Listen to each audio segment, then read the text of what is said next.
वायुमंडल क्लासेस में आप सबको स्वागत है। आज हम लोग बहुपद 9th के चैप्टर 2 प्रश्नावली 2.1 देखेंगे। चलिए सब लोग बोर्ड पे ध्यान दीजिएगा। एक नंबर क्वेश्चन कह रहा है कि निम्नलिखित व्यंजकों में से कौन कौन एक चर में बहुपद है और कौन कौन नहीं है, कारण के साथ अपने उत्तर दीजिए। ठीक है, सब लोग पूरा बोर्ड पर ध्यान दीजिए। हम आप लोग को समझाने का प्रयास करेंगे और आप लोग समझने का प्रयास करेंगे। जिसको ना समझ में आए आप फिर से पूछ सकते हैं। देखिए यहाँ पे एक नंबर क्वेश्चन दिया है 4x² - 3x + 7। तो यहाँ पे देखिए, यहाँ पे भी x है, यहाँ पे भी x है। इस बहुपद में दोनों जगह x ही दिखाई दे रहा है। तो यह क्या हो जाएगा, एक चर में बहुपद हो जाएगा। और इसके साथ आपको यही ध्यान में रखना है कि जो x चर जो है, इसका जो घात है वह कैसी संख्या होनी चाहिए, पूर्ण संख्या होनी चाहिए। तो देखिए यहाँ पे 2 दिया है, x के पावर 2 है, तो 2 क्या है, पूर्ण संख्या है। यहाँ देखिए x के पावर कुछ नहीं है तो 1 है, तो यहाँ 1 है तो 1 भी क्या है, पूर्ण संख्या है। तो देखिए हल में हम क्या लिखेंगे, या x चर में बहुपद है। अब कारण देना है, क्योंकि x का घात पूर्ण संख्या है। सब लोग सबका दूसरा क्वेश्चन देखिए। दूसरा क्वेश्चन दिया है y के पावर 2 + √2। तो यहाँ भी देखिए एक चर में है, एक ही चर में है, मतलब y चर में है। तो इसको भी हम क्या लिखेंगे हल में। और देखिए y के जो घात है पावर 2 है वो भी क्या है, पूर्ण संख्या है। तो इसका भी आंसर सेम होगा, लिखेंगे या y चर में बहुपद है, क्योंकि y का घात पूर्ण संख्या है। तो आप लोग समझ रहे हैं ना। देखिए तीसरा क्वेश्चन दिया है 3√√3 + t√2। यहाँ देखिए t तो दोनों जगह दिखाई दे रहा है, लेकिन t पर देखिए क्या है, रूट के अंदर है ना t। तो यहाँ थोड़ा सा समझ लीजिए, रूट के अंदर t है। जब इसको हम रूट से बाहर निकालेंगे, रूट से बाहर निकालेंगे तो जैसे यहाँ से रूट हटेगा तब पावर का हो जाएगा 1/2।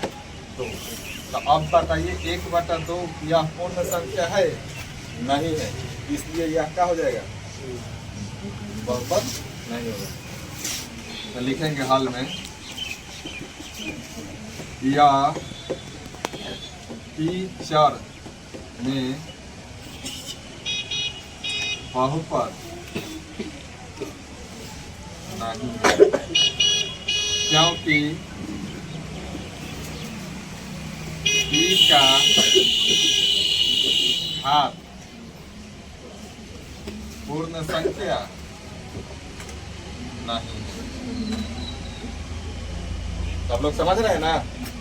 अब देखा चौथा क्वेश्चन ध्यान से देखिएगा।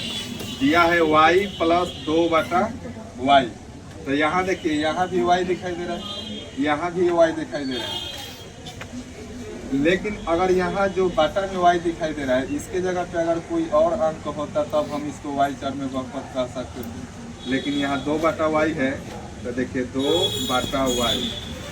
जब इसको पलटेंगे तो क्या हो जाएगा, 2y। अगर ऊपर जाता है तो क्या हो जाएगा, पावर -1 लग जाएगा। तो ये -1 जो आपको पावर आया, बताइए क्या ये आपको संख्या है, नहीं। इसलिए यह क्या होगा, y चर में बहुपद नहीं होगा। तो लिखेंगे हल में या y चर में बहुपद नहीं है, क्योंकि y का घात पूर्ण संख्या नहीं है। सब लोग समझ रहे हैं ना? चलो पांचवा क्वेश्चन देखिएगा। दिया है x के पावर 10, y के पावर 10 और t के पावर 50। क्वेश्चन में देखिए कह रहा है कि कौन कौन एक चर में बहुपद है, लेकिन यहाँ पे देखिए सब अलग अलग चर दिखाई दे रहे हैं। अलग अलग चर दिखाई दे रहा है, x भी दिखाई दे रहा है, y भी दिखाई दे रहा है, t भी दिखाई दे रहा है। तो यह x, y और z तीनों अलग अलग चर है, इसलिए यह एक चर में बहुपद है। लिख देंगे हाल में यह x, y और t तीनों अलग